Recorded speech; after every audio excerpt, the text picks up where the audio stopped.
I started taking it seriously when it came to improving myself during the pandemic. So while everybody was just at home panicking, they don't know what to do with their life, they don't know what's next, I was there researching on ways on how do I become better and how do I become a better person out of all of this when all this is over. And it led me to waking up early than I usually do, to meditating more, to journaling more, to reading more, to cutting out all of my vices, all of my bad habits.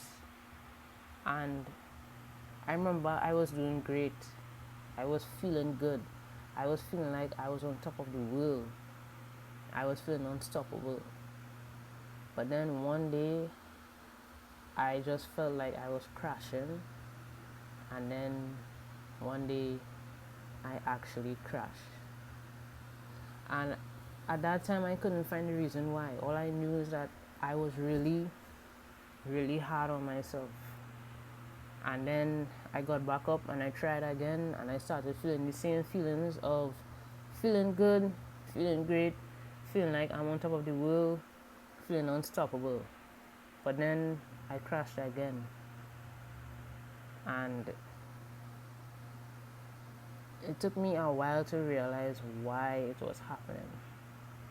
So even though I wanted to do better, and even though I was doing better, I just kept crashing. And the reason why is that I didn't have a strong reason why I am doing the things that I am doing. Yes, I wanted to improve, and yes, that is a good reason, but it just wasn't strong enough. And the perfect example of a good reason on why somebody would want to improve is two people having a baby, a couple having a baby, right? So before they have this baby, before she even finds out that she's pregnant, they would be partying, smoking, drinking, doing all of those things.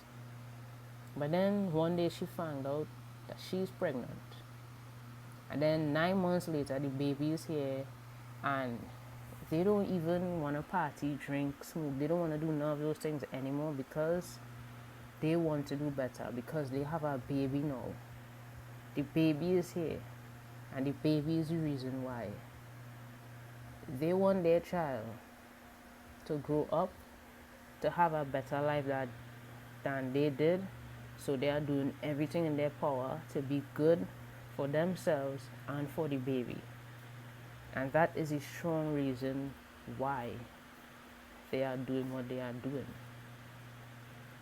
So this is what I mean.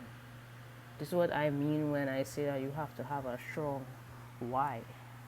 Yes, wanting to improve yourself is a good reason, but it is possible that it might not be enough. It might not be a strong enough reason. So you might fall off, and you might get back up, and you might fall off, and then you might stay off. Because I have been there when I was like, what is the point of all of this? And I almost stayed down. So it doesn't have to be a baby. You don't have to, I'm not telling you to go have a baby. If you are trying to open a business, or even if you saw your parents struggling in the past, when you were growing up, you saw your parents struggling, or your mom struggling, or your dad struggling, or your grandparents struggling, or whoever raised you. You saw them struggling to give you the life that you want. And now you want to give back. You want to give back. So now you are working harder and smarter. That is a strong why, because you don't want to see your family struggle anymore, and you want to be the change. So that is a strong why.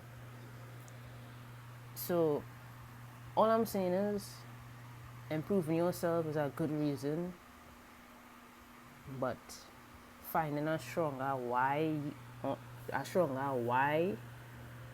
stronger reason why you want to improve yourself, you will most likely stay on the right track. You will most likely not fall off.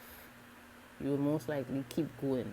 Even if you don't have the motivation, you will keep going. So all you have to do is find the why. And I wish that it clicked with me sooner, but I'm glad that it clicked with me now. Because now I know how to do things. Now I know why I am doing all of this. So now it's your job to find out your why.